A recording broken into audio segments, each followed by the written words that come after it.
అరుణాచలం ప్రతి ఒక్కరూ తమ జీవితంలో ఒక్కసారైనా అరుణాచల గిరి ప్రదక్షిణ చేయాలని చాలామంది అనుకుంటారు. ఈ 14 కిలోమీటర్ల గిరి ప్రదక్షిణ చేస్తున్నప్పుడు అష్టలింగాల్లో 7వ లింగమైన కుబేరలింగం దాటిన తర్వాత ఈ మోక్ష మార్గం వస్తుంది.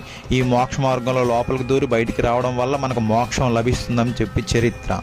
అంతేకాకుండా ఈ మోక్ష మార్గం దగ్గరికి వచ్చేసరికి మన గిరి ప్రదక్షిణ 80% వరకు పూర్తవుతుంది.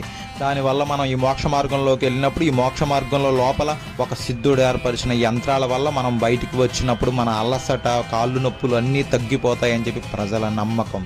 దీన్ని మోక్ష మార్గంతో పాటు ఇడుక్కు పిల్లయ్యారని పిలుస్తారు. మీరు గనక అరుణాచలం వచ్చినప్పుడు ఈ మోక్ష మార్గంలోకి వెళ్ళడం మాత్రం మర్చిపోకండి.